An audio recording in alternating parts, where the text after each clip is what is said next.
தளபதி அவர்களை நான் போனேன், சந்திச்சேன். ஏன் ஒரு மாசமா வாயை திறக்கல? இன்னைக்கு யார் உங்களை அறிவாலயத்தில இருந்து கூப்பிட்டது? அறிவாலயத்தில இருந்து யார் உங்களோட தொலைபேசியில தொடர்பு கொண்டது? வாட்ஸ்அப்ல நீங்க யார் கூட பேசினீங்க? தகவலை நாங்க சொல்லட்டுமா? அவருடைய வருகை இங்க ஒவ்வொன்றையும் அழுத்தமாகவும் ஆணித்தனமாகவும் பதிவு பண்ணுது. மக்களுக்கான ஒரு மாற்றத்தை உண்டு பண்ணுது. அதை ஏற்றுக்கொள்ள முடியாத திராவிட கழகம் இப்படிதான் புலம்புது. ஐயநாதன் மாதிரி ஆட்களை வச்சு பிளே பண்ணிக்கிட்டு இருக்கிறாங்க. தோழர் ராஜ்மோகனுக்கு முக்கியத்துவம் கொடுக்கறாங்க. இவருக்கு கொடுத்திருக்கணும்ல. இவர் என்ன இவருக்கு சரக்கு இருக்குன்றத அங்க பாத்துட்டாங்க. நாம் தமிழர்ல இருந்து இவர் எத்தனை மாவட்ட செயலாளர்களோட வந்தாங்க?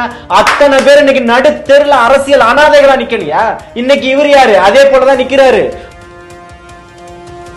மக்களுக்காக உழைக்கக்கூடியவர்களுக்கு போன யாரும் இதுவரைக்கும் ஆட்சியிலும் அதிகாரத்திலும் பங்கு தரல. நான் தருவதற்கு தயாரா இருக்கிறேன்னு சொன்ன ஒரே தில்லு திராணி இருக்க ஒரே தலைவன் தளபதி மட்டும்தான். இதுக்கு மாற்று இருக்கான்னு சொல்லுங்க. எந்த தலைவன் சொல்லியிருக்கான்? ரசிகர்களா இருக்கிறான்ல, அவன் ரொம்ப தெளிவா இருக்கான். அதனாலதான் மாநாட்டுக்கு போகும்போது வழி நெடுக வச்சான். இங்கே தலையின் ரசிகன், தளபதியின் தொண்டன் அடிச்சு ஒட்டுன்னு ஒட்டினா எல்லா இடத்துலயும் பேனரை.